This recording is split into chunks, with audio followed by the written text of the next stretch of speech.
like this video, please give it a thumbs up and hit the subscribe button as well as the bell to be notified of future videos. Thank you. Hello Internet. I'm really glad today to say that we have an officer here from the infantry. It's Colonel Nick Mostert.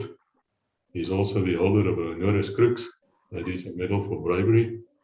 And I can tell you that such medals are not awarded easily. Colonel Nick, welcome to us. Thank you for coming on the show. I'm really grateful to you. May I ask you, sir, where do you come from? Where were you born? What made you join the army? Chris, good afternoon. Thank you. Thank you for this opportunity. I just want to commend you on what you're doing. I think it is really a great gesture to keep it going and let the youngsters know what happened during our Bush War period. Yeah, I was born in September 1954 in a little place called Allenridge in the Free State.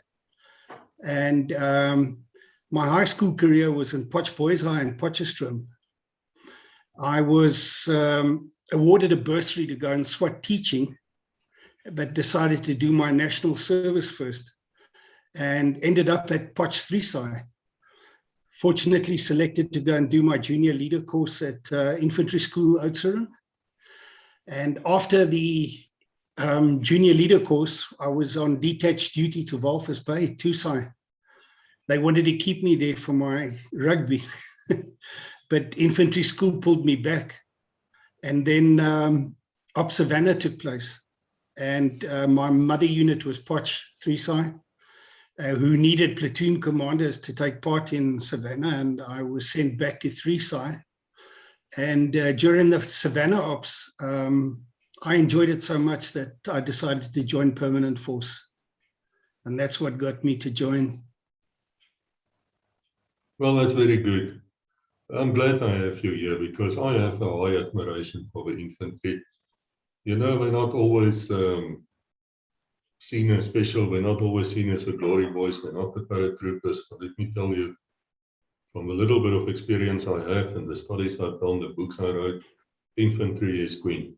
It's a queen of the battlefield. You can do nothing without infantry. You can't hold ground, you can't attack. Would you agree with such a statement? Yes, I do. And we often referred to as the brown jobs or the pongos. But yeah, we take it in our stride. Yes, the word pongo I had to find out actually means a very smelly thing. I recall a naval officer telling me that once. I didn't realize really what he was saying to me, or there would have been trouble.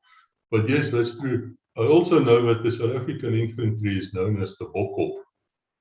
You speak Afrikaans fluently, but your English is so fantastic that I asked you that we do this in English so we can reach more people. There's a serious lack of knowledge about the South African Defence Force and the National Defence Force. So may I ask you about the Bokkop? Where does that come from? I think as far as I can remember, the Bokkop comes from the infantry that used the springbuck during the Second World War. And it then eventually became the headdress on the berets and on the caps that the infantry corps wore. If I can remember, I don't know what year it changed, but they used to have the big Bokkop and then it went to the small one. But I know Walvis 2-Sci, they had an argument going that they didn't want to go to the small Bokkop. They wanted to keep the big one because of the salty weather there, that the small one eroded very quickly. And they managed to convince the hierarchy and they kept the big Bokkop. So that was a bit of an interesting story. Yes, that's true. I really love military history. I must tell you, that's one of the fascinating things in life. I started reading at the age of 4 or 5, probably. And the first book I read over 100 pages was military history. And I absolutely never stopped. And so I know that during the Second World War, the South African contingents, whether they were from the police or the army or whatever, were known as springboks. And they even had like where some people would have Canada on them, to where they're coming from. I think the South Africans had South Africa, but they were known as the springboks. But now there's a saying in Afrikaans.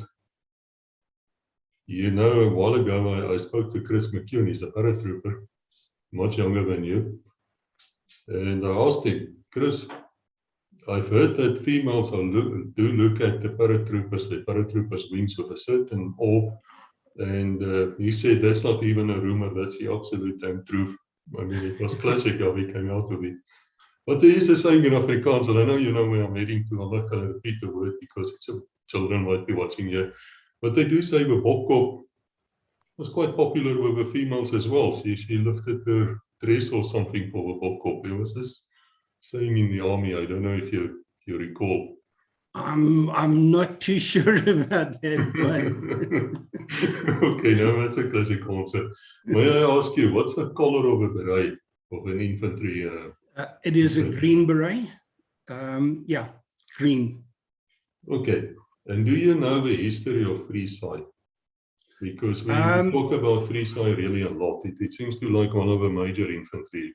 Yeah, you see, that's my mother unit. Friesai was established in 1962 in Lens, and then it moved to Potch. And in the 90s, if I remember correctly, it moved to Kimberley. So it's had 3 moves, but basically it's an infantry unit. I spent my time there was from 1974 to 1983. Friesai. Did a lot of border duty, was involved in Op Savannah, and then some of the guys in various operations.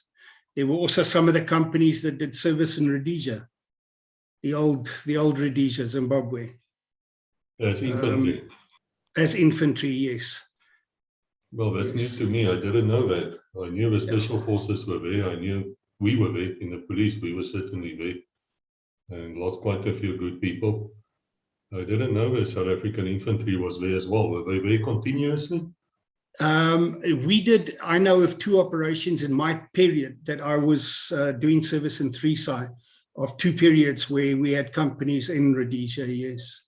And we lost 1 or 2 guys. Would they be wearing South African uniform, or were they on a Yes, went in with South African uniform, yes. Yeah. Okay, that's very interesting. Yeah. Right. Now I need to ask you. Yes. A story I can tell you about Friesai. After Op Savannah, when I got back it was early 1977, I was called in to the commanding officer's office, Commandant de Preekutsia. And when I walked in as a young second lieutenant, just become permanent force, there was a general sitting, and the first time I've seen a general in my life. And I reported, and I thought, oh, what have I done now? And I was told to sit down, and then I knew there wasn't a problem. And then I was given instructions that I had to start the motorbike squad for the South African Defence Force. And I said to them, but listen, I can't ride a motorbike. And the general said to me, but you English? I said, yeah, I might be English, but I still can't ride a motorbike. And I had the pleasure of starting the motorbike squad for this Defence Force, 1977. My platoon sergeant was Dion Winterbach. We started off with the first 30 guys. And after we had trained them, they were transferred to Swaspes at a little place called Oshivelo in the operational area. With Commandant David Mens, he took over, and I remained in Potch, Friesai. Well, that's fascinating, because how would that go? How do you get hold of people who wants to drive motorbikes? Yeah, well, we had a compromise with Midmacor, a company called Midmacor that supplied it. Was Honda 350 XLs. And later on, we moved to the ProLink 600. And we had quite a few volunteers. One of the guys I had was a chappie by the name of Schulthammer. His brother was a Springbok motocross athlete at that stage. So I taught him how to fight, and he taught me how to ride. And half of the squad we sent to do mechanic training, so they could service and replace the bikes, all the parts that needed to be replaced, and do the servicing. And they worked in teams, two together. So you had one rider and the other guy was the mechanic, like you work in a buddy-buddy system. And this was to do counterinsurgency? Yes, they were deployed in the operational area. They were used as cut-off groups. They were used to do what they called in Afrikaans spooking the roads, to sweep the roads, and convoy escorts. They were quite successful, but there were a lot of the senior members that weren't very happy with the motorbike squad. But yes, they had a couple of good successes, and as far as I know, they did pretty well. Yeah, this is astonishing because I know it was Magnus Malan, who was, I think, a brigadier at that stage in 1968. If I'm correct, he was then at the academy, commanding officer there, and he started talking about bringing cavalry back. Because the Portuguese were using cavalry quite extensively in their fights and ops in Mozambique and Angola. And of course, the Rhodesians had the Grey Scouts, I believe, and they did very well with these horses. And would you believe there's not a lot of people who actually know that the South Africans used horses, cavalry, as well as these motorbikes during counterinsurgency. And they were very effective. Now the general involved was General Mortimer, and an interesting story about him. He was a young second lieutenant during the Second World War, and he was one of the people that held the bridge at Arnhem. He went in with the paratroopers, the British paratroopers, and he was involved in the bridge at Arnhem. And so he became a bit of a hero for me at that stage, because after I met him, I went and swatted up on him.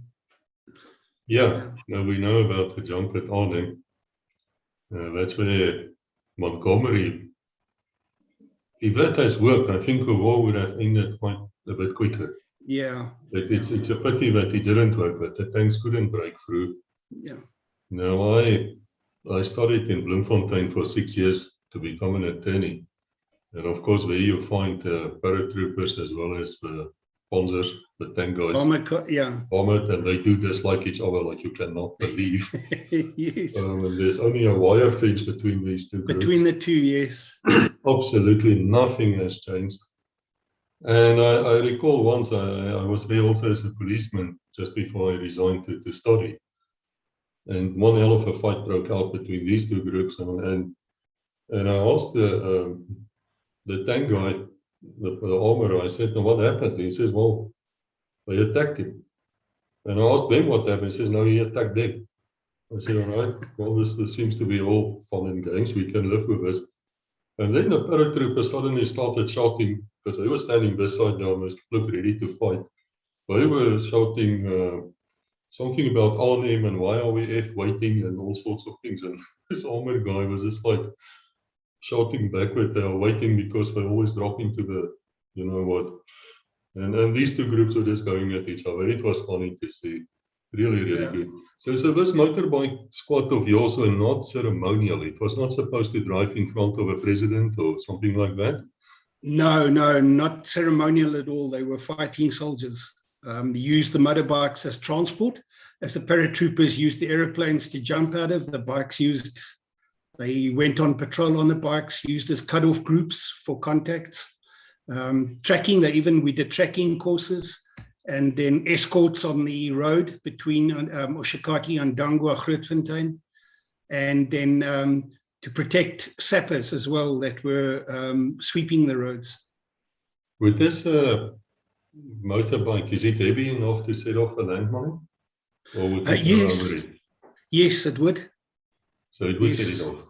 Yeah, because you put your kit on it, you're fully armed with all your kit, your water, all carried on the bike. But they were not limited to roads. They could go in. No, they weren't limited to roads. A lot of off-road. We did have a problem at a stage because when we got the bikes, the sprockets were made out of aluminium.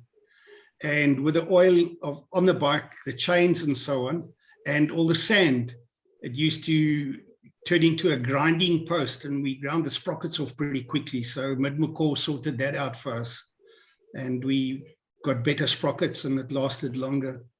And I suppose they were painted brown. I wonder if we can Yes, get a they picture were of this camouflaged. Yeah. And the other day, just as a matter of interest, the other day I saw photographs of one of the recce units also using motorbikes to deploy. And in Afghanistan, the British SAS used motorbikes as outriders. When they were on patrol, they used them as outriders to as early warning systems. Yes, as scouts. I know that because we're talking to SW4E, the Sergeant Major of one reconnaissance, and he was talking about some raid, I think in Livingston, which they did on motorbikes. Yes. And he's talking about, he says the Pumas landed right on the road. They got that bikes out as quickly as you cannot believe. But then he said that they actually practiced it for a long, long time, like anything in the army. And then they took him 2 by 2, one on the back. He was at the back because he couldn't drive the bike. And they went into Livingston, they did the job, they came out, and off they went again. And he tells me that was one of the first things when the new people took over with Mr. Mandela, but they actually asked him, how the hell did you do that? Because they couldn't figure out how they got in and how they got out. But would you say to me, you know, history to me is really a fascinating subject. Law is boring, which is a good thing. Very, very good. Yes. If law is not boring, you're in trouble. Yeah. But history, history you can really discuss. Am I correct if I say to you that the young officers like yourself who came into the army just before Savannah and just after Savannah, you knew there was a fight coming? Were you studying counterinsurgency to see what you can do and what you cannot do? Yes. You know, it all revolved around the training. I had a couple of very good mentors that really gave me good advice for the Bush War. And I did a lot of reading as well on the Vietnam War, a couple of other wars. And you had to be on top of your game. Otherwise, you were not a good leader. Super fit. Do what you expect of your troops. That's what I believed in. I did exactly what my troops did and what I expected of them. And you've got to earn their confidence to lead them. If you look at about that, because you've gone through what they call JLs. Junior leaders, yeah. Yes, can you tell us about that, please?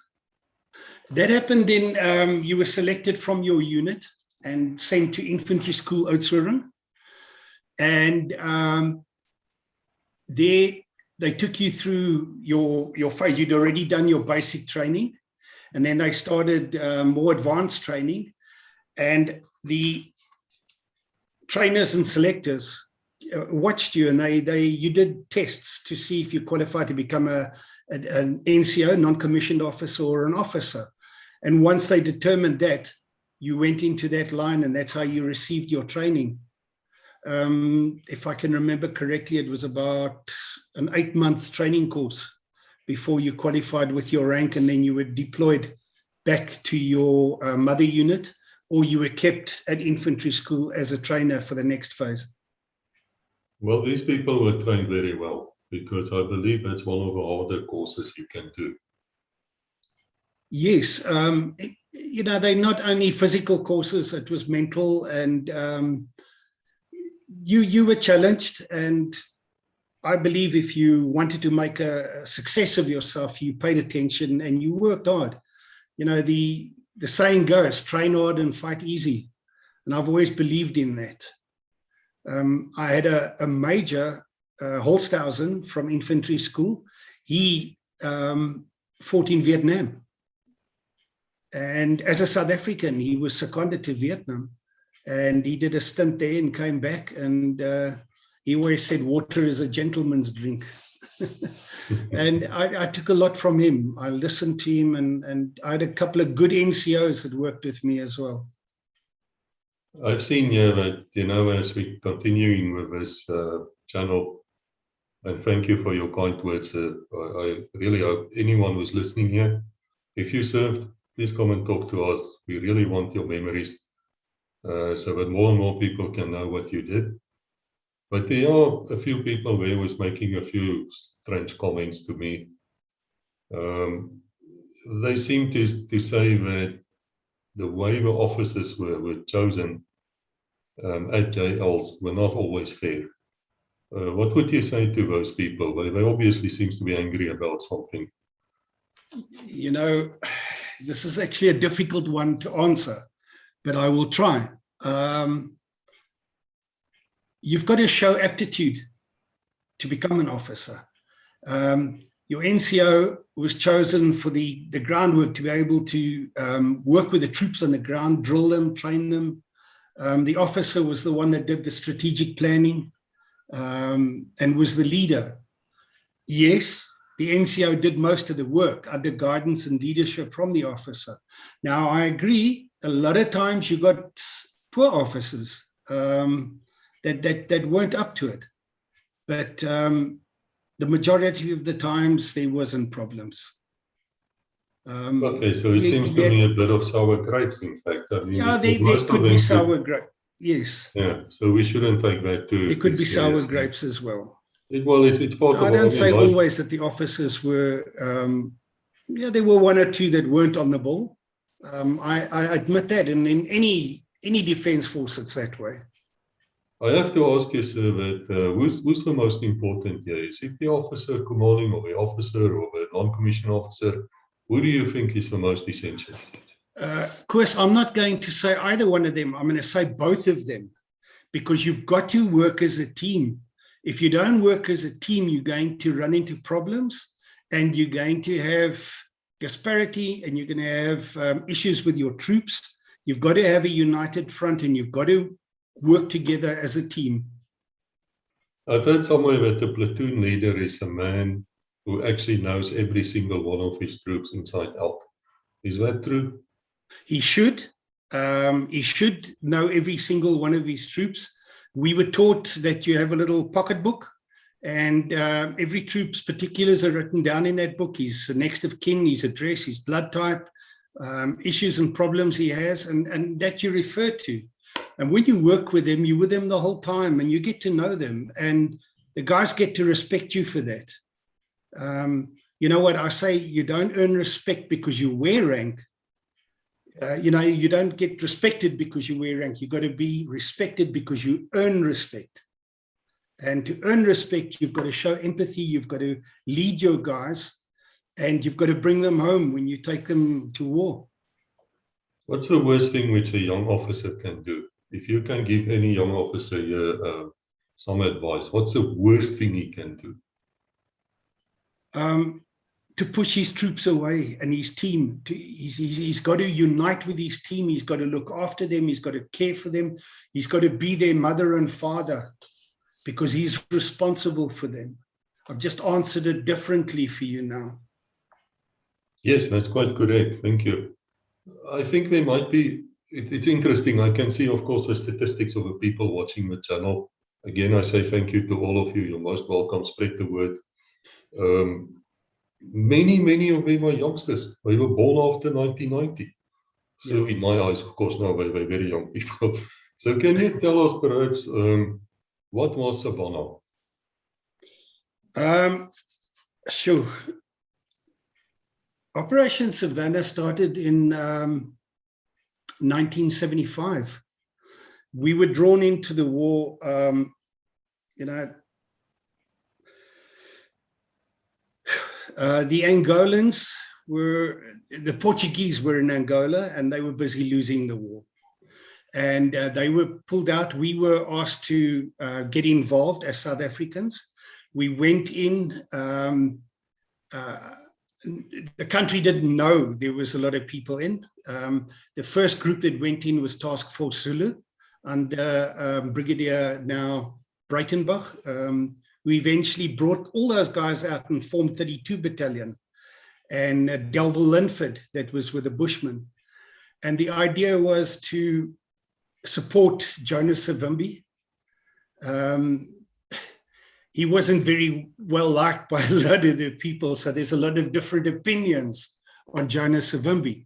But we were involved. We got involved.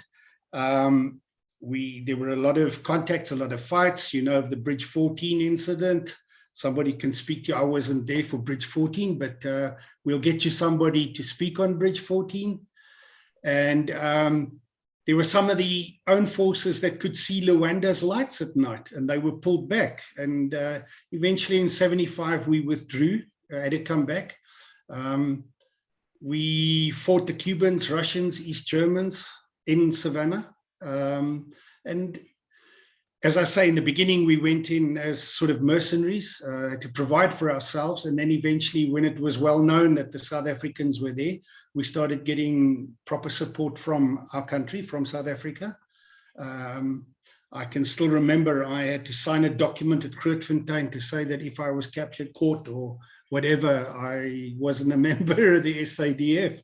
When I came back, I didn't have uniform, my trunk that I'd left there with my ID book, and everything was gone. So we had to restart again. It was an interesting war. It was a good war. I'll get you somebody that was at Bridge 14 and you can speak to those guys about it. I would love to do that. Thank you. Because Bridge 14 became quite famous. It is probably the one outstanding thing of the campaign was Bridge 14. I wonder if you can just give us a 1-2 minute background on Bridge 14. Again, there's youngsters here and they wouldn't, you know, so that's a bad thing about history.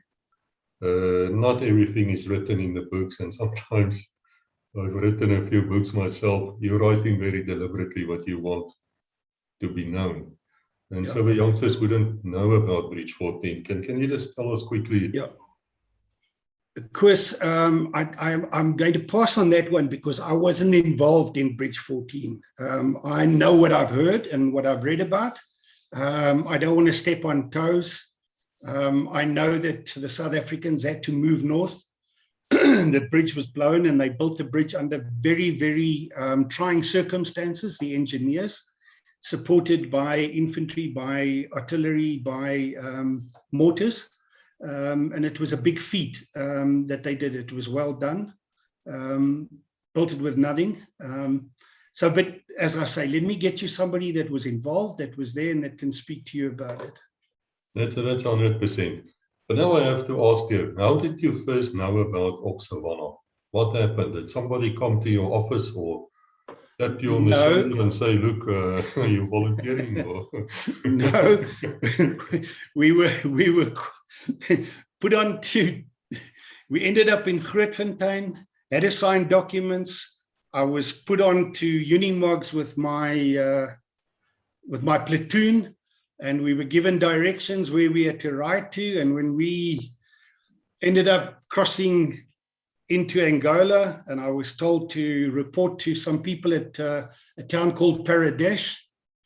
And that's when we got in there. It didn't have a name. Later on, they started calling it Savannah, and all the battle groups were formed. And it was just something that grew, and interesting and very exciting.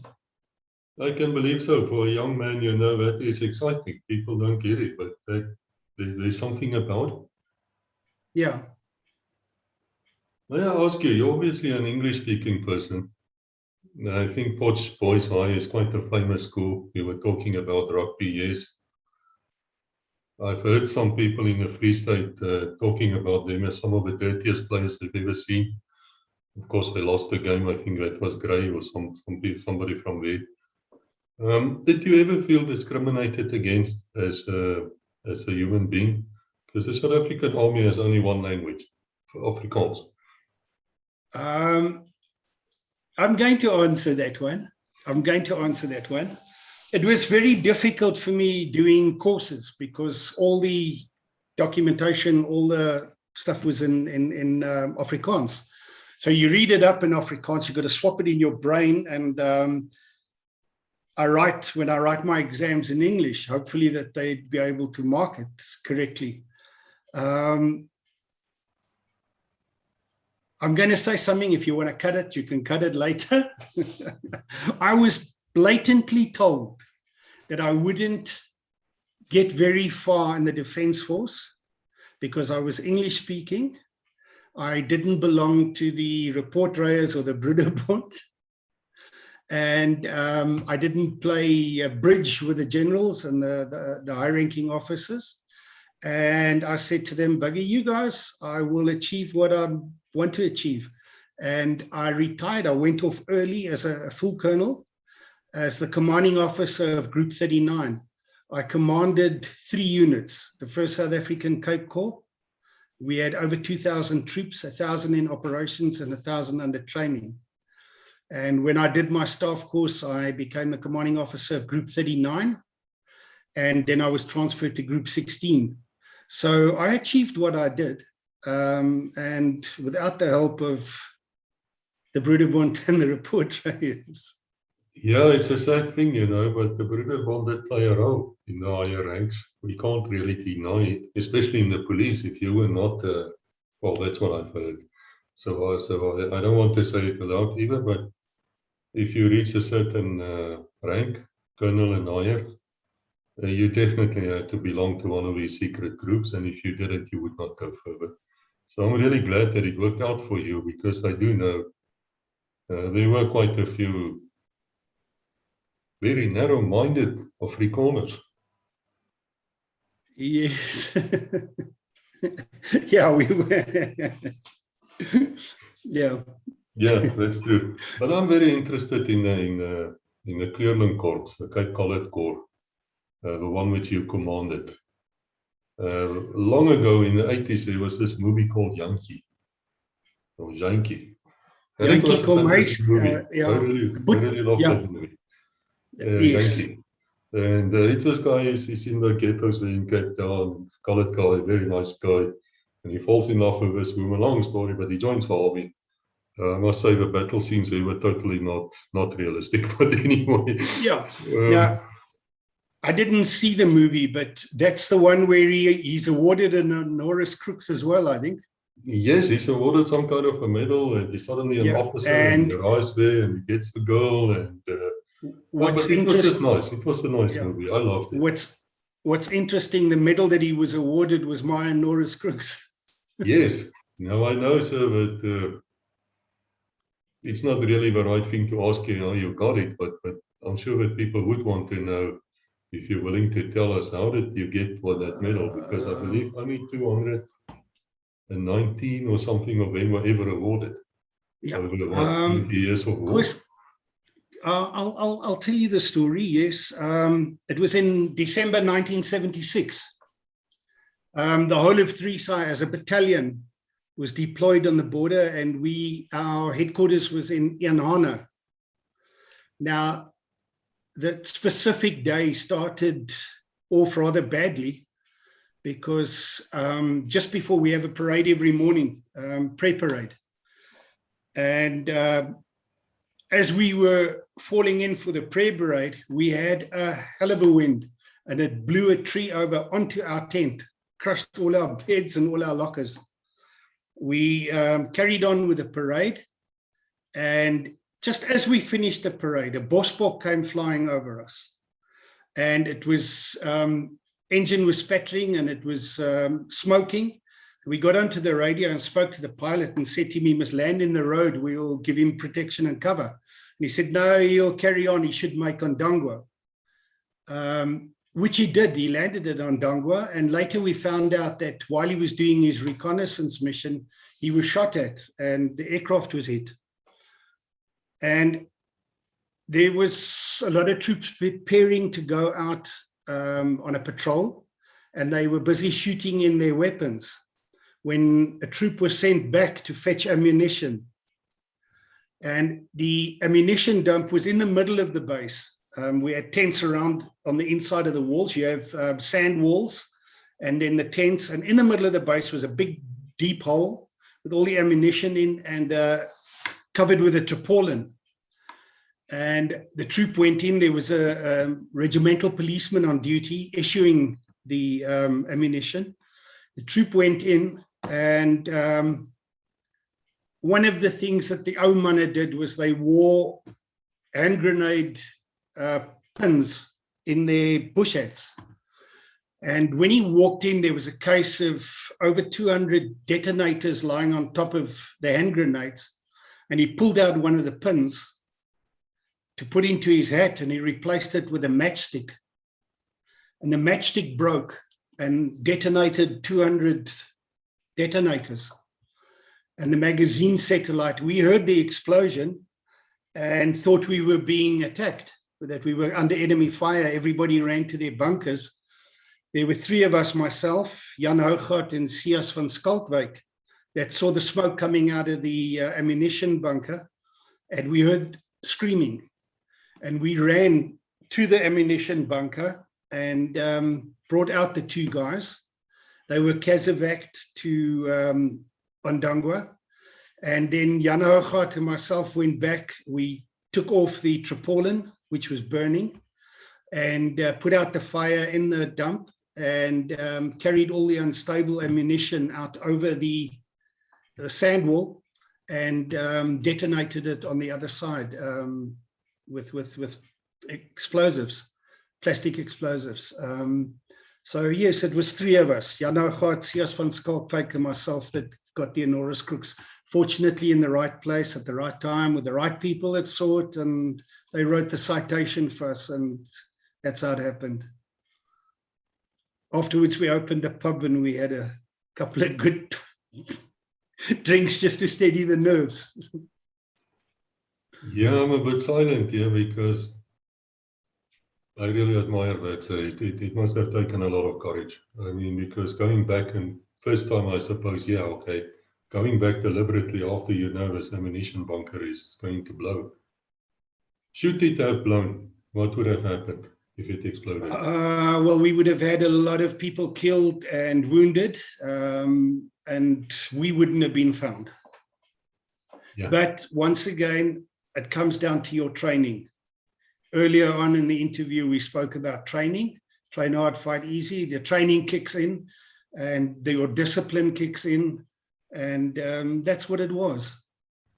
I must say, the name Jan Hougaard is known to me. I think he became a fairly famous officer in some Yes, in 32 Battalion.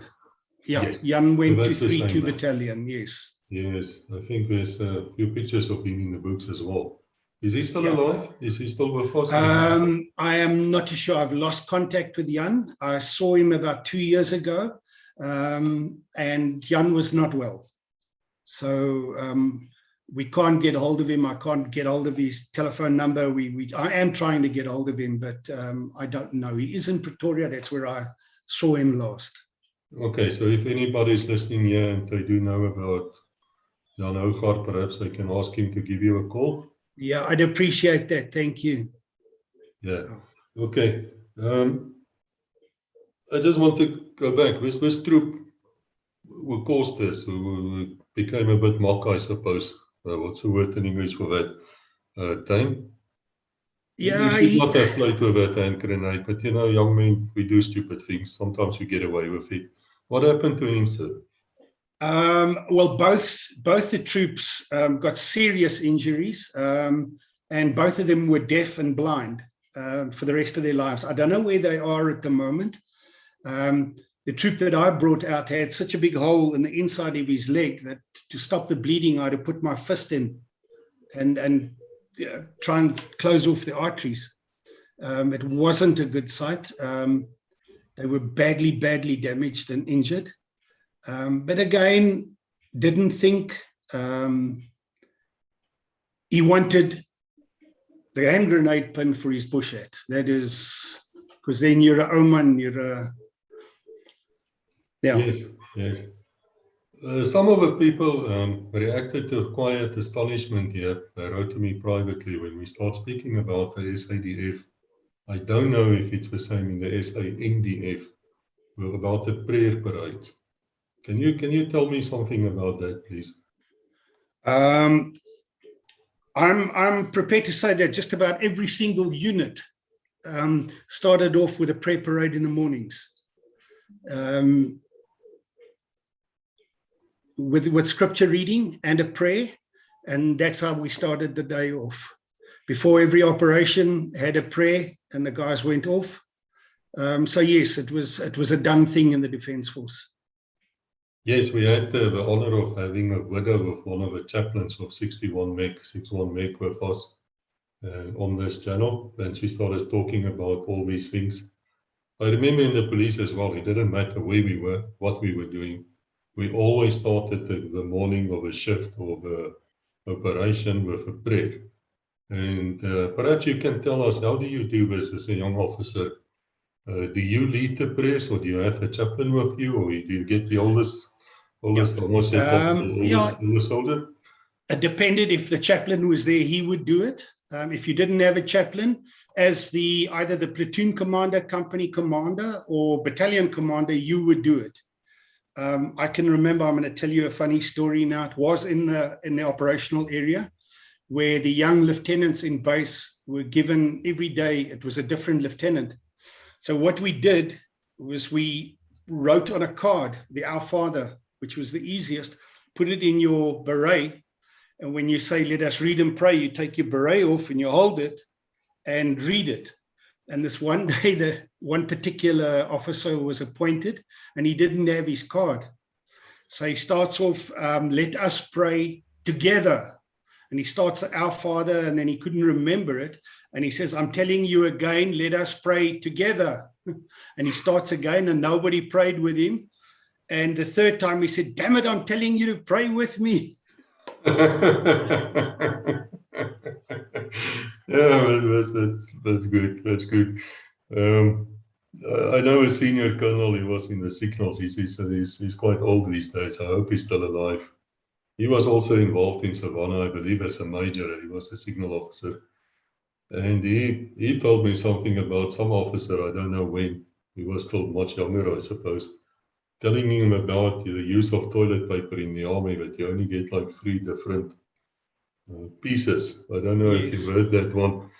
And I don't know if you wish to explain it to us or not. It's a bit gruesome.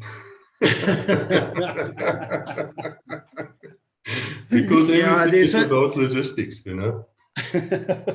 Yeah, they called it white gold. Yes, toilet paper, white gold. Yeah, they'd fold it up into the squares, then fold it and break the middle piece off.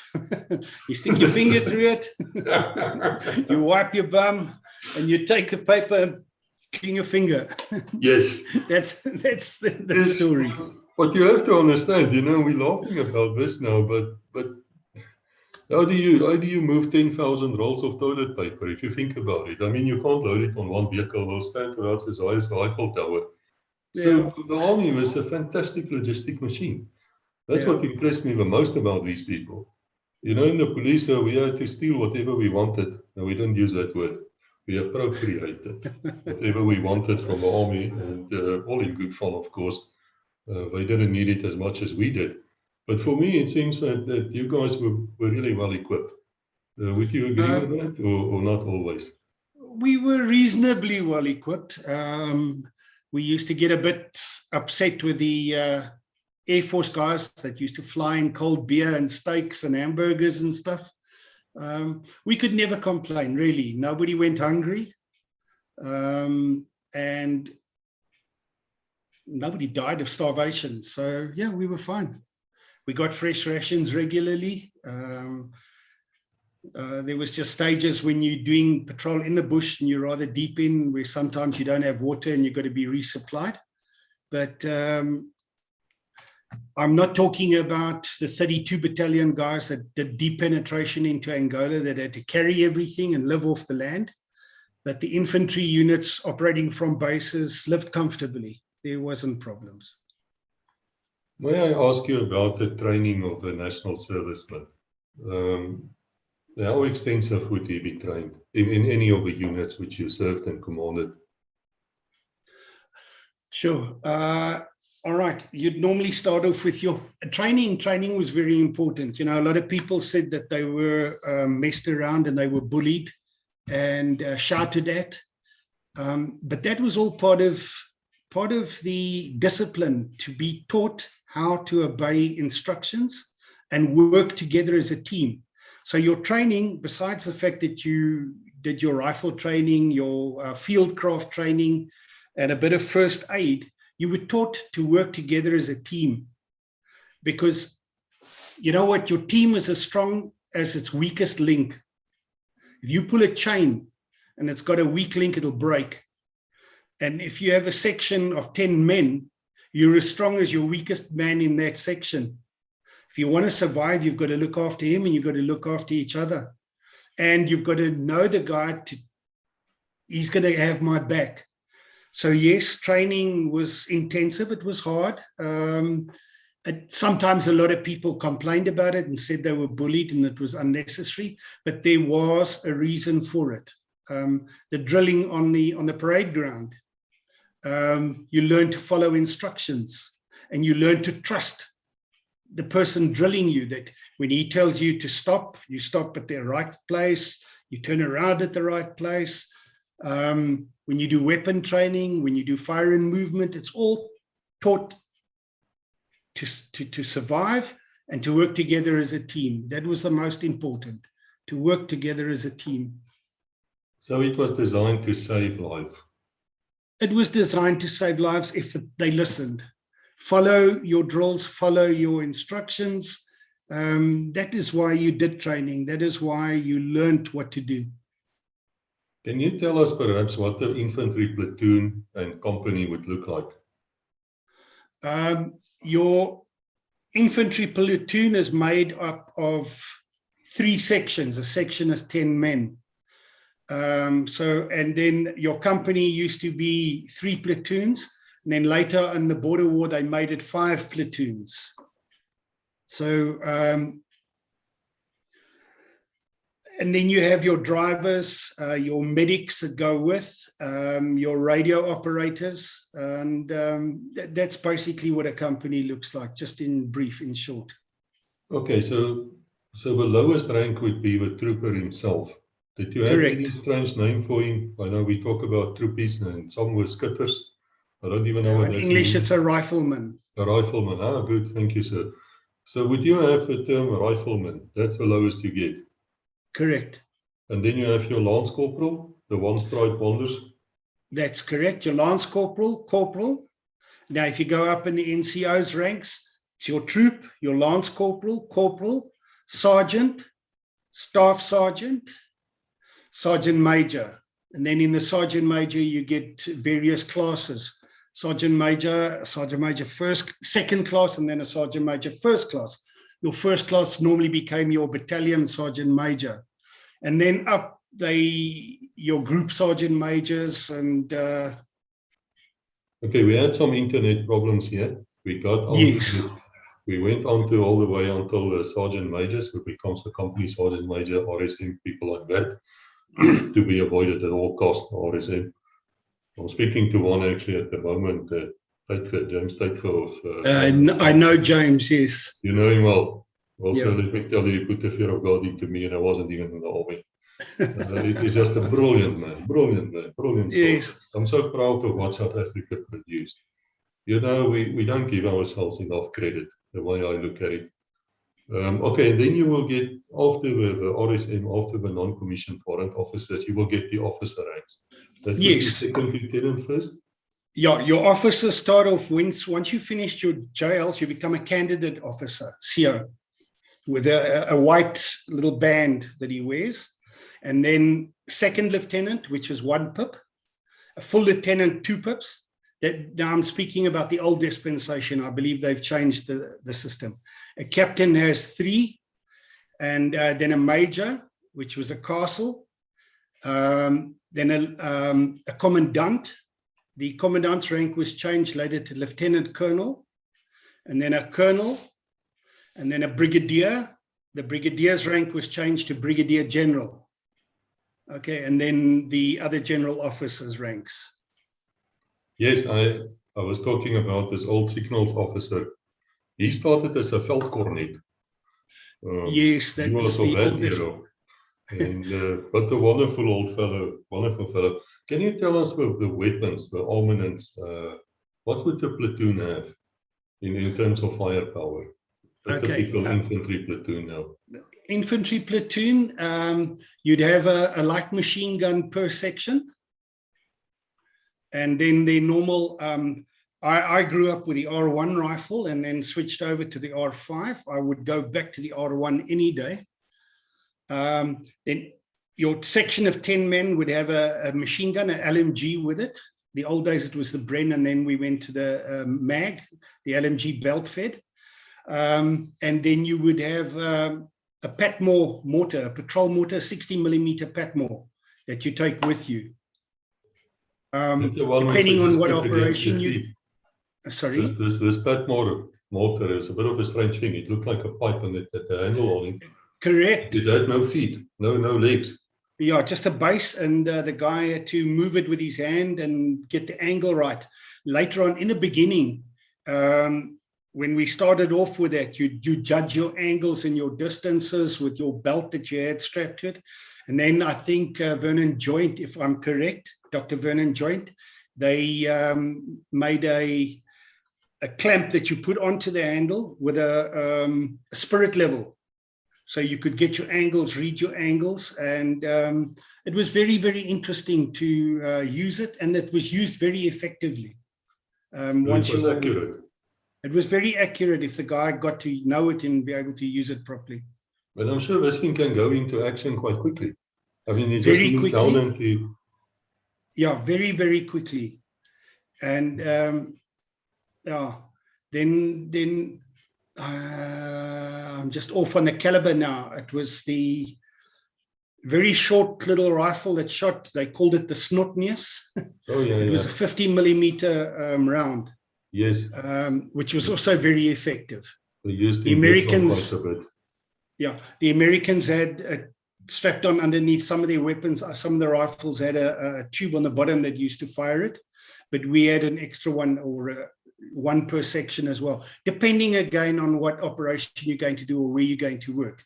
We even sometimes carried RPGs with us, the Russian RPG, and a couple of rounds. And these troops would be cross-trained. It's not that one Correct, guy yes, alone they can were operate cross-trained on those weapons, yeah. You have to train him on the weapon, otherwise you get accidents. And he's fairly good shot? Yes, he's selected to handle it, and he's the one that operates it.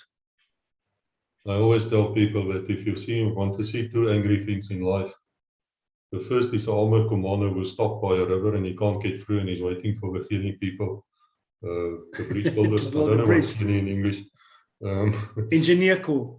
Yes, and they get extremely, the language they use is not to be used in a church because they want to cross. They're very, very strange people. And then a mag gunner. If a mag gunner starts running out of ammunition, you can hear him bawling for his belt. And he's not going to stop roaring. Yeah. They're wonderful people, actually, these mag gunners. Yeah. There's something on their own. Would you, as an officer, sir, would you look any different in terms of weapons which you carry? I carried the R1 or the R5 while I was on operations. I never had a sidearm. My R1, R5, I felt naked without them. Yeah, so no, that's what I carried. The same as the troops. Well, I'm sure they tried to kill the police counterinsurgency units in Rhodesia because they would issue a sergeant with a submachine gun. And so he would look different. And then they realized that the terrorists were actually not targeting him, they were shooting him first. And that's when they became a bit more smart and they realized, let's give all of them FMs or R1s. Yeah. So you would have looked as an officer exactly like anybody else. You're not exactly like everybody else. We took our rank off. You didn't operate with rank. You try to blend in. A very, very good friend of mine, I said to you earlier on that we had a casualty in Rhodesia. A very good friend of mine was killed by a sniper. And the morning he was sitting he had his platoon commanders around him and he was giving his instructions when he was killed. So you had to try and blend in and not, yes, they did go for the leader element. So you would not expect to be saluted by your men while you're out on patrol? We didn't follow that practice in the bush. not But while you were on discipline patrol. was still kept. I mean, it couldn't be. Discipline was kept, yes. Okay, can you tell me, the Special Forces people have told me quite a bit of how they operated, and how they would go into a layout area, and they would make a dark leg back, you know, to make sure they're not being followed, and they would put their claymores and things out. And from that, I had quite a few questions from the listeners here. Thank you for that. You're most welcome. How would the patrol go? Can you tell me from the moment that you as a platoon commander are told you're going to go on patrol, what do you do, and how would it play out? All right. You'd plan your patrol before you go. You then give your orders to your troops. You'd have your map and your compasses, and you'd work out how far you're going to walk on each leg, where you were going to break for, you know, my modus operandi was normally 3 kilometer. Just take a couple of minutes rest after every 3 kilometers. Do it slowly, because if you do it fast, you don't pick up sign and you don't pay attention. The guys get tired. So break for lunch. In the evening, you'd have supper, send your sit trap, and then precisely as the Special Forces guys told you, you do a dog leg. You come back, you move in a circle, you come back, and you do your temporary base just before last light. Do your, what we call class stand 2 in English, where everybody lies and waits, because that's your most vulnerable time, is when the sun's going down. In the morning before the sun comes up, you wake everybody up and everybody is armed and ready, and you wait, because that is your most vulnerable time to be attacked. At night, you put your guards out. They work on a rotation basis. Yeah, so that's how we did it. Okay, and so they were not talking, smoking, playing the idiot in the field? No. Before you go into your temporary base for the evening, you do your supper, and that's where your last cigarettes are smoked, if you allow that or permit it, because you pick those smells up pretty far. So you try to keep the guys away from toothpaste, smoke, deodorant, and that sort of stuff, because once you're in the bush for a couple of weeks, you pick up those smells pretty quickly. Yes, you have to. But I'm thinking now, what happens should you hit the contact? What happens if your patrol now walking to the enemy in some way? What happens? All right, you go through your fight. You after the contact, you will then reconcile, get the guys together, see who's wounded. You send your sit trap. If you have wounded or killed in action, then you, if it is possible, you'd call in a casevac to take them out, or bring in vehicles to take them out. But you normally have medics with that are able to treat the wounded and just do the basic first aid and keep the guy alive until we can get him back to a medical hospital, which our closest at that stage are operated mostly in Sector 10 area. So Ndongwa was the closest. If they had helicopters available, sometimes I've got to commend the guys. They did fly out at night and pick up casualties, depending on air cover and what the enemy situation was on the ground. But and then the following morning you would do the follow-up, or directly after your casualties are lifted, you do a follow-up on the tracks. I think we were very proud of our medical services. You know, sir, after the war ended, a lot of books and things came out which I consider to be rubbish and very, very negative, written for the time of where the country was at that stage, talking about medics stealing drugs for their own use and things like that. Never ever happened where I was. I would arrest the guy who would even think about it. Are you aware of any such things where a medic started abusing his own medical kit? Is it even possible in the army? No, I'm not aware of that. Not at all. We had very good operational medics with us, and I can just commend them for their bravery and for the way they worked and kept people alive.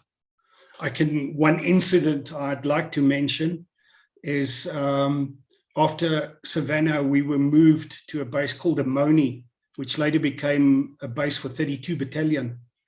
And one night while we were shooting our fire plan, we had a short drop, which means the bomb didn't land on the target on the outside. It dropped in the base and amongst 30 troops. So we had a lot of casualties. And we had a Jewish doctor and a medical team there.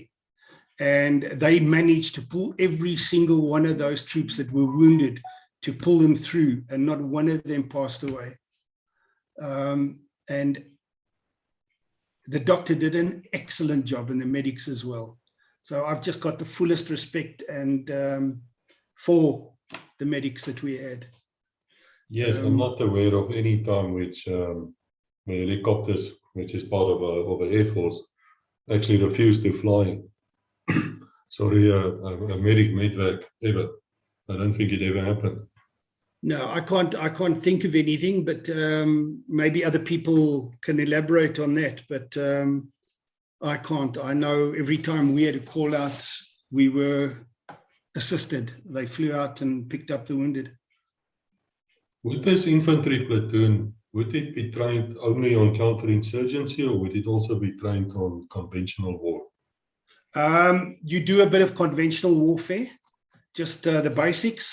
But during the Bush War, your major emphasis was on counterinsurgency. Yes, where you try to get groups of terrorists within a gang or something, I don't know how to call them, in their own platoon.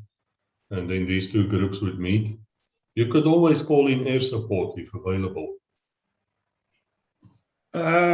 Yes, if they were available, and if you had somebody that could direct the air support in. But a lot of the times they would have what you call the fire force. Once again, the paratroopers that sat and waited in the helicopters.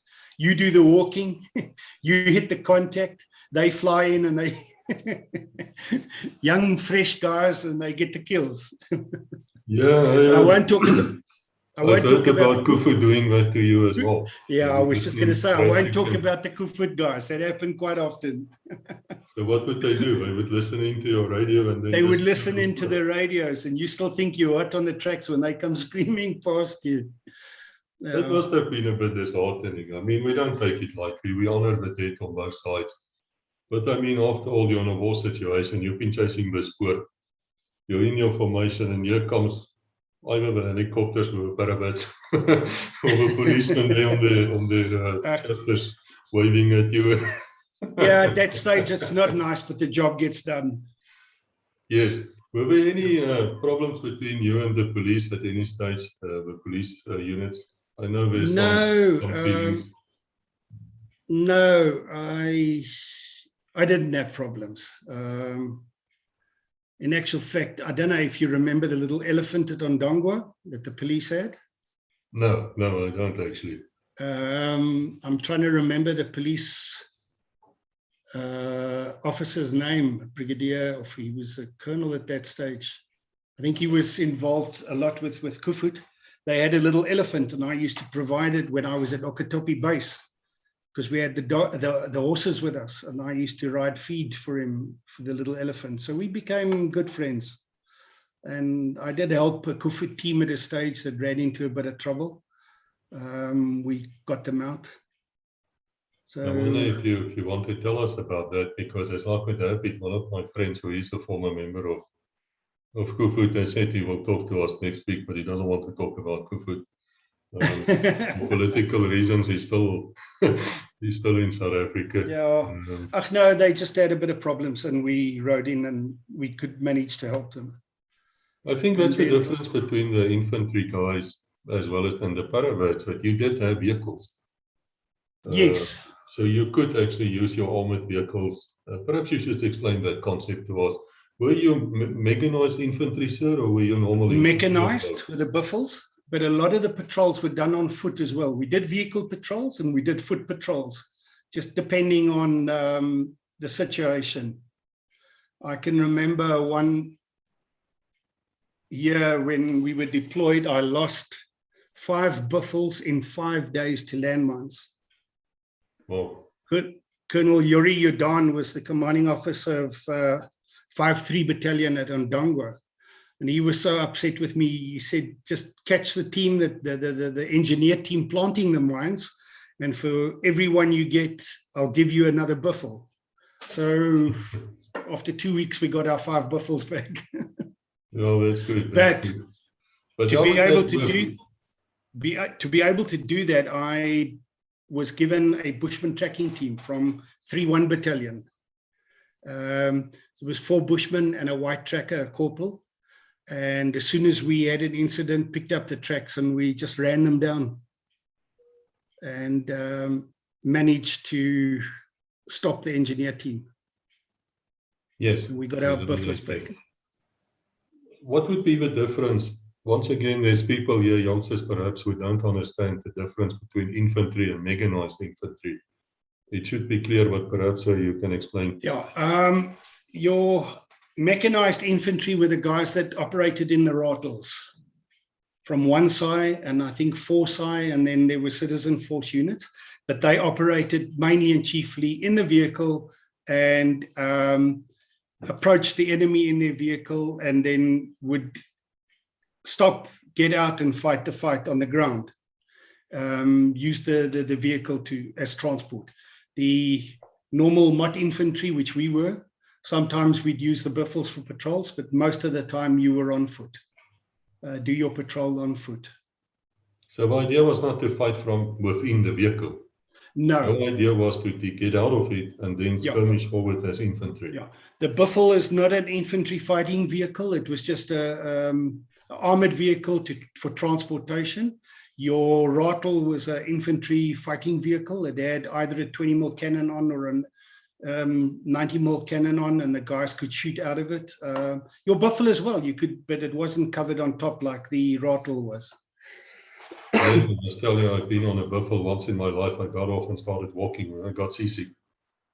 It was not like a Casper. It was really different. But you can't really shoot accurately from a vehicle anyway. I mean, with the Caspers, we had to pop up on the top and shoot over the hill. But it's a lot of bullets before you actually can get anybody. It was a wastage in my eyes many times. I think the infantry it was just probably for transport. I think the infantry were probably more efficient. Oh, I can see the policeman's going to hate me. But that was my feeling. So my feeling was when the infantry arrives, the fight is on. There's no doubt. They would go forward. And the officers really impressed me. These were guys who were just... I look at the pictures which people sent me here, and sometimes I put it on here. Thank you for that as well. Youngsters. Very young people. Yes. And they would just go through the army, go through the mill, they come out a better man. I don't care who says what. But would that be your impression as well? Yes, I agree with that. And I specifically with reference to the reconnaissance commando, 32 Battalion, the youngsters that worked there, which saw a lot of action. 3-1 Battalion, which was the Bushmen. Then you did have your 6-1 Mech, which was the mechanized unit that was involved in a lot of operations. Yes, the guys grew up very quickly and became men very quickly. And in a lot of the photos, you see they refer to it as the 1,000-yard stare. The eyes that are blank, and you can see the guy's tired and he's been through a lot. Have you ever had, any incidents of refusing to obey orders, or what the Vietnam war people called a fragging type of incident against the officers? No, I never had anything like that in the operational area. I had 1 or 2 troops that maybe had 1 or 2 drinks too many and became funny and tried something, and you had to sort him out quickly, but nobody that refused any orders or commands. My philosophy was always to do what my troops did and to lead by example. So I never expected them to do anything that I couldn't do. And I suppose wasn't prepared to. this went through with you as a company commander and later as a officer commanding as well. You would very much expect Yes. the officers to work. Yes. What would the relationship be between a commanding officer and the RSM? As I said earlier to you, they've got to work together as a team. There must be trust, total trust, and work together as a team to be an effective unit and to have to operate an effective unit. So they cannot have any personality clashes or something. You two have to get to.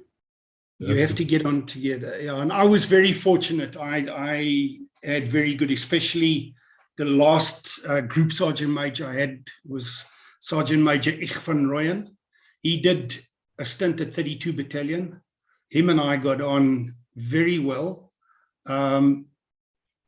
I trusted him, he trusted me, and I let him do a lot of things. And we spoke about it, and we managed to do pretty well. It all revolves around trust. Can you tell me why you prefer the R1 above the R4 and R5? Why is that? I've never heard anybody say that outside the police. It's effectiveness and it's power.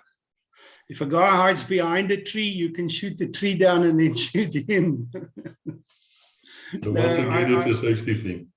Yeah, I swear about the R1. It's a very wonderful, effective, powerful weapon. Okay. And you can, yeah. I think that's one of those things the guys talk about over the Bravery quite a bit.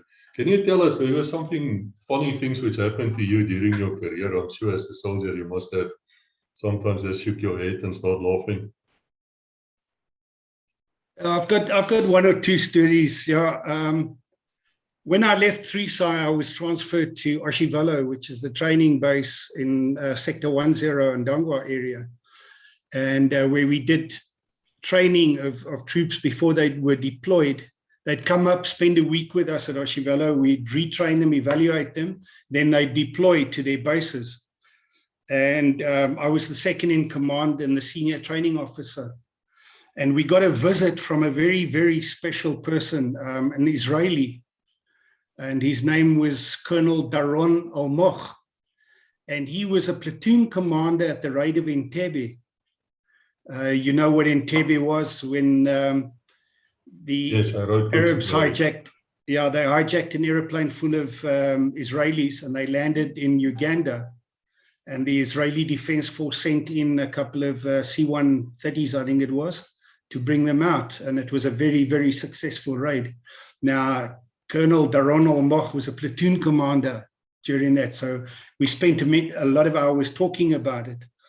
Now, he helped me and he watched us train and he taught me a couple of things, which was very good.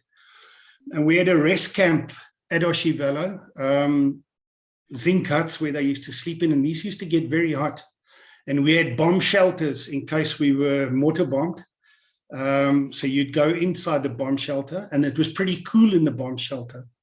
Now, at that stage, I had a dog. It was a cross Saint Bernard with a Great Dane, a very big dog. And its name was Heidi, and Heidi slept in the bunker. And Daron Almoch went to sleep that night, and he went to sleep in the bunker on the bed that Heidi sleeps on. And while he was sleeping that night, Heidi jumped on top of him because it's her bed. He woke up screaming. He thought it was a lion that was attacking him. But it was only Heidi. Oh, just I can imagine that dog. Yeah, okay. And another story, which is, it was actually we were very lucky that day. I don't know if anybody's spoken to you about the attack on Katima Malilo a couple of years ago, where they shot rockets into the town. Number of troops were killed. Yeah. So 78 was because of a paratrooper attack on Kasinga. That's correct. They took revenge and then they started shooting, and then 10 died. I believe 10 infantry. Yes. Now I was still with 3 at that stage, and they sent a very strong company. They took company commanders as platoon commanders, and we were deployed at a base called Wenella, and we were involved with the follow-ups. But on one of the patrols I was out on, I'm not too sure, we were pretty deep into Zambia when we formed our temporary base the evening, and I couldn't find a bush to do the normal 360 temporary base. So I did my temporary base in a half moon, and sleeping that night, and it was raining. And I woke up with a screaming and shouting. An elephant had come into the half moon, and it picked up my troops, and it tried to get out, and at a stage it panicked, and it ran through the temporary base. Fortunately, it hooked the bivvy. We'd put up bivvies because of the rain. It ripped the bivvy off, and you're not going to believe me, that troop in that bivvy slept through it all. Oh. He didn't wake up. Everybody else was. Oh.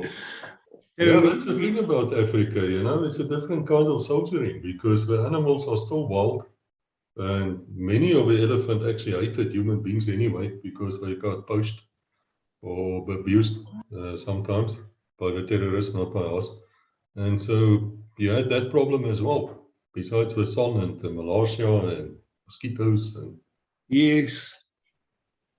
Another elephant story was also while we were at Wenella. We did ambushes along the cut line, and every 500 meters I had 3 guys lying, and all of a sudden it just became deathly quiet, and it was dark. There was no moon, there was nothing, and you could hear a little crackle, and we waited and nothing happened. The following morning we found elephant tracks.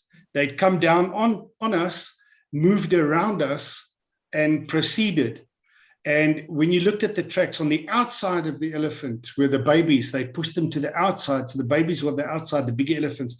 But we were very fortunate. They didn't, and they were so quiet. that's the thing about elephants. You look up and they're right there. Yeah. They're really quiet for such big things, such big beasts. And unless you've seen a full-grown elephant, not from a vehicle, but from, you know, looking up at it, you do not realize the God's wonders of life. It's really something, really something. Yeah. I'm interested in your last command. I'm not sure it's the last one. It's a Cape Collet Corps. Okay. We really spoke about it a little bit with Yankee, with movie.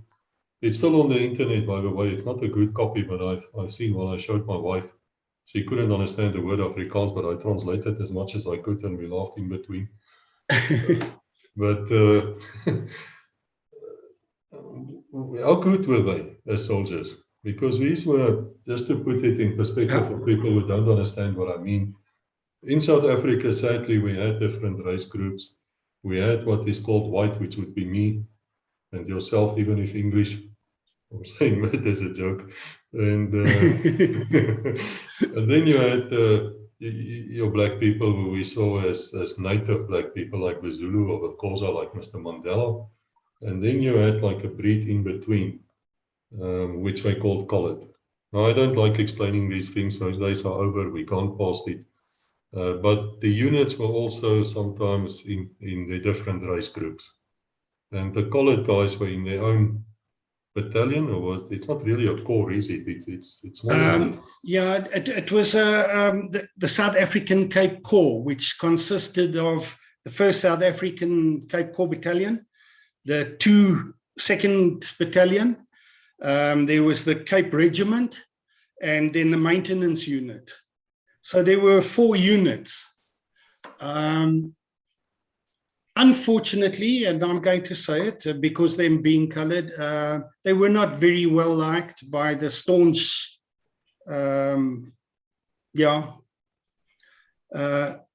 think the only reason I was sent was because I was English.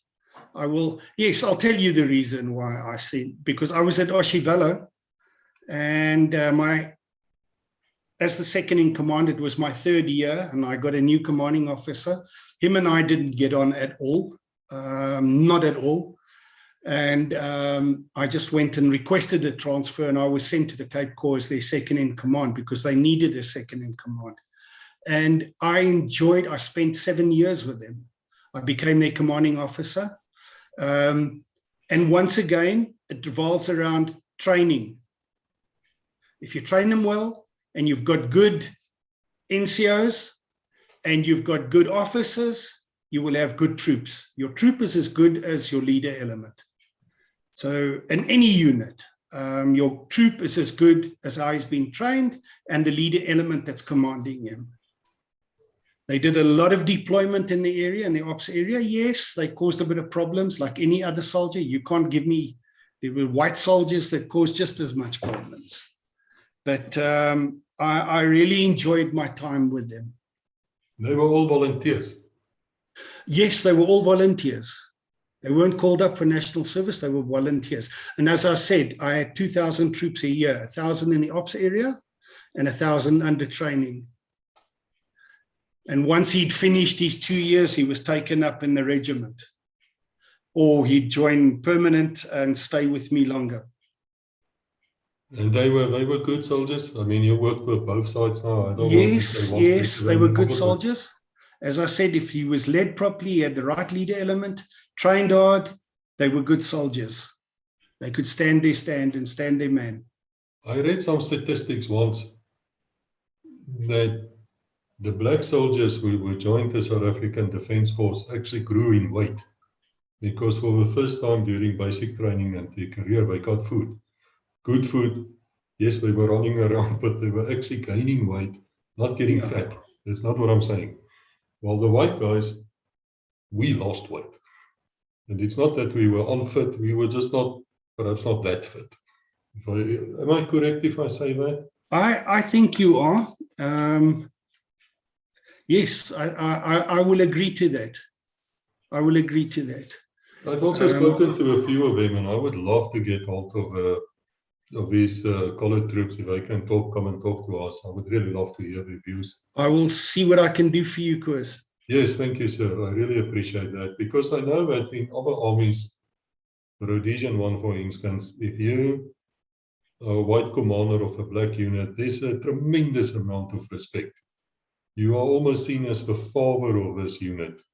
Did you feel the same way? Yes, I did. Once again, I believe, and that's always been my belief, you've got to earn respect. You're not respected because you're white or you have a rank. You've got to earn your respect. So through what you do, you earn their respect. And I think I managed to get that right. And I had a lot of respect for them. Yes, you got your naughty boys, but you get your naughty boys anywhere. And some of them can be naughty. But again, I say I enjoyed my time with them. Yeah, I'm glad to hear that because I've only heard good things about them. I really have not heard about any disciplinary problems which were serious.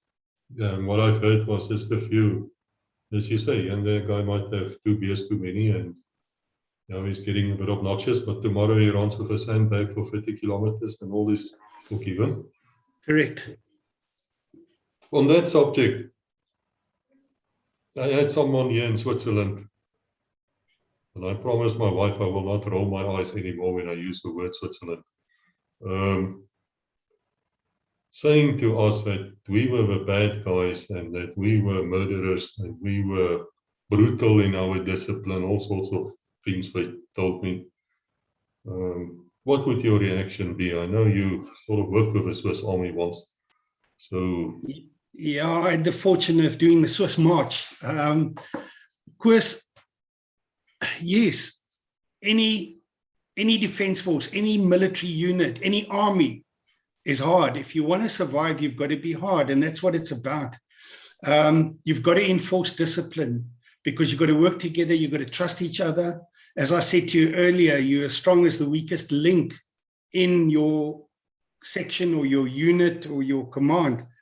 And a lot of guys couldn't deal with that. A lot of people thought it was over the top.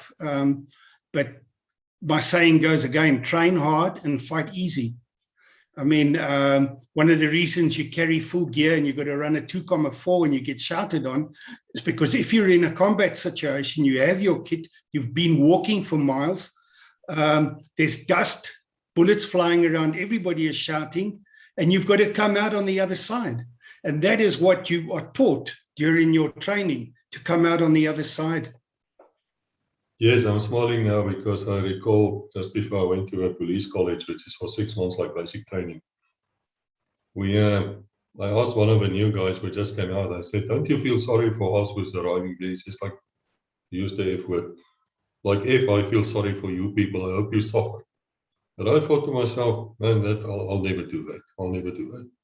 I can tell you, after that 6 months, we got out, we paraded, everything went well. And I thought to myself, you new lot, I really hope you suffer as well.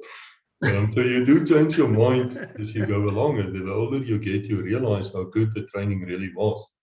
It's instinct. I mean, it's discipline as well. It's not normal for a man to jump out of an aircraft. Yeah, sure, I get that. But it's damn well not normal to storm an enemy who's shooting at you.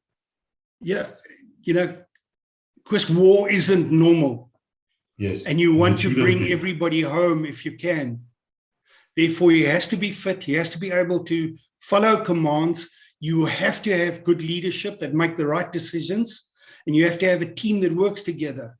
And then 90% of the time, you will bring those boys home. Yes, and that is something for you as a commanding officer, which is very important, because the parents and the wives, I suppose, look at you. Correct. And do you feel a duty as a senior officer towards these men and their families? Yes, because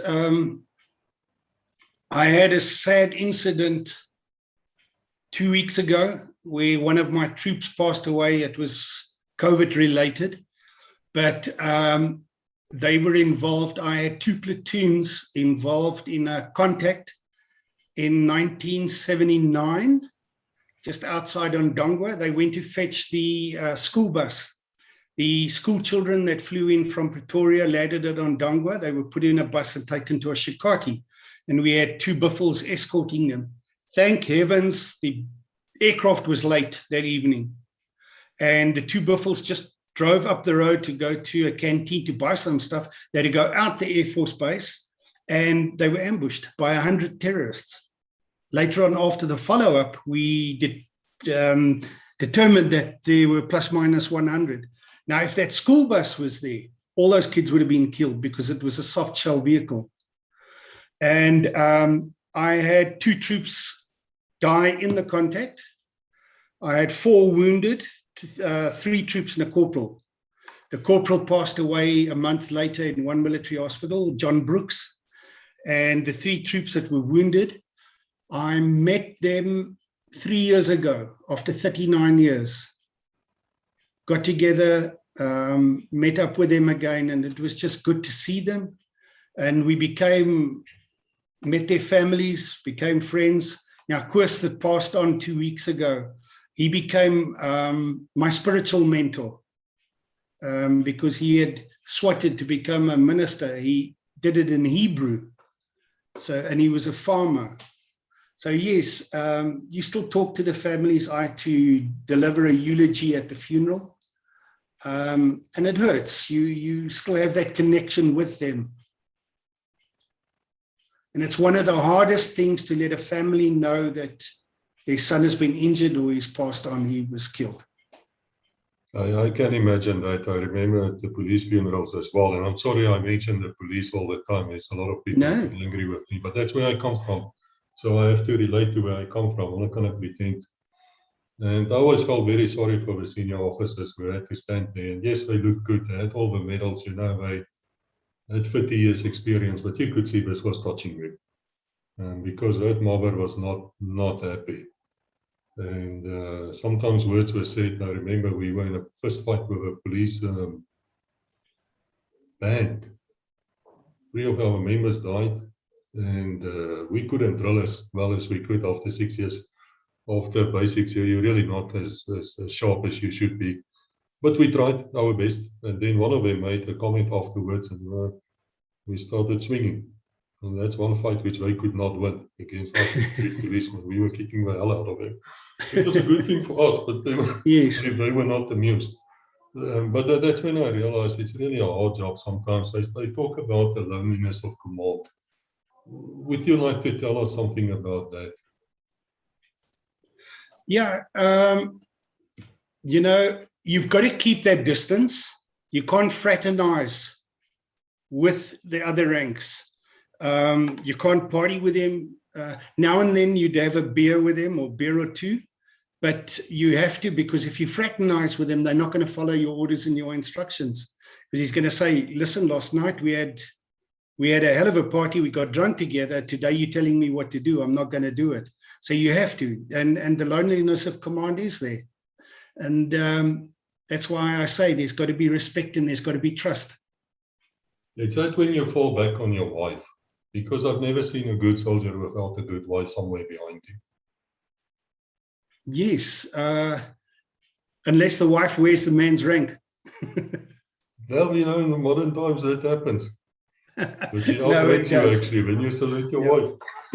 Yeah. No, you I know what you need, military man needs a good wife, yes, especially if you're in a command situation, because she's got to look after the woman of the, you know, the permanent force woman in that unit.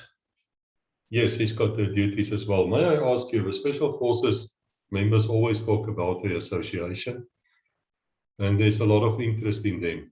Would Free Sai, as well as the Cape Corps, would they have associations as well? Is there any way we can help? So is there any way we can assist you? Yes, look, there is, the Cape Corps has a Cape Corps Military Veterans Association.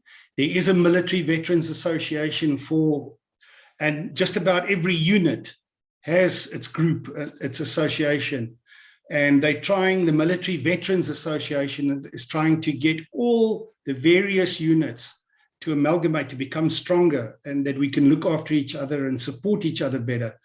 3SI, we've started, we get together 2 or 3 times a year. We have a braai, we have a lot of just spin old stories, talk about the old days. And I think this thing is going to be built. Now, during the COVID period, we had a lot of guys that were able to contribute, and we looked after families that didn't have food or that were struggling. So I take my hat off to the guys that organized that. I let them roll with it. So yes, there are associations. You have the Infantry Association, which encompasses all the infantry units. But what I want to say, after the Bush War and after the people left, a lot of people disappeared. Now they're starting to come back and pick up, let me call it, the pieces. They want to unite with each other. You had people that threw away their medals, the Proprietary Medal, which we got for the Bush War. Now they want it. All of a sudden, there's this willingness and want to be united again as brothers in arms, and which I think is very important. And the guys should promote it, and they push it, and it happens. They have meetings, they get together. If you have a look, the Second World War guys had the moths. They've sort of all passed away now. So it's a new era, which was the Bush War era. And yes, the associations are there. They are growing stronger every day. And I think it's very important for that sort of organization to exist. Well, if any one of them want to come and talk here and tell about us, what they're doing, please tell them so. They're most welcome. I just need to contact Chris, them. I will. I've spoken to Margaret. We will help. Yeah, I've spoken to Margaret, my wife. She was a medic that had a lot to do with 3-2 Battalion and Kufut as well. She's an honorary member of Kufut. Well, perhaps So, we can talk to her as well in the future. I mean, I would love to hear a story. Yes, I'll She's get her willing to talk to us. Then perhaps we can make a next episode and we talk to her. All right, I'll ask her, and then we can try and sort that out. But we'll get her. I'll speak to a number of guys. I know one of my good friends is a ex-Parabat, Saki Mare. I don't know, Sergeant Major Saki Mare. He became an officer. He was with the paratroopers. I'll get Ich van Rooyen, which was with 32 Battalion. So we'll get a number of guys and I'll speak to them and see if we can get them Yeah, to we're talk most to you. welcome, because a lot of us are actually overseas. And, you know, if you're overseas, $100 or something is worth a lot of money in South Africa. It's worth nothing to us. I can't even buy lunch with that. So I'm sure we can assist, and we should assist. I think we owe ourselves to assist. May I ask you a last question? What happened to Free Side? Is it still in existence? Free Side is still in existence. It is now moved to Kimberley. It's in Kimberley and it's a training unit. So that's where the soldier or the infantryman will arrive when he starts his career in the new army. Correct. Yeah. I must tell you, I've lived in Bloemfontein for quite a while. I was not from Bloemfontein, but I was at university and I did my articles. And then I came back to look after my mom, long story, for about 8 years. And I witnessed the army there, because you have a paratroopers there, you have a armored guys. And one side, the mechanized. Yeah. Yes, they really look like soldiers. They look like something you can be proud of. Because there is this thing about the South African National Defence Force is just useless, blah, blah, blah, I hear all these stories. I do not agree with it. What I've seen of those men, they were still men. You know, of course, at a stage we were the 10th best defence force in the world. At a stage during the Bush War. I've got 3 articles that I'm going to email you about what certain people have said about the South African Defence Force. And one was the Israeli general during the Bush War. I'll send them to you. To do that, and then perhaps we can put it just here, just a quotation, so that people can know what we're talking about, because we were really, really good. I'll do that. Okay, thank you very much. I really appreciate your time. And I'm sure you'll be back because, well, I would hope your wife will be back, but I'm sure people are going to ask you questions. And then with pleasure, we can call you back if you don't mind.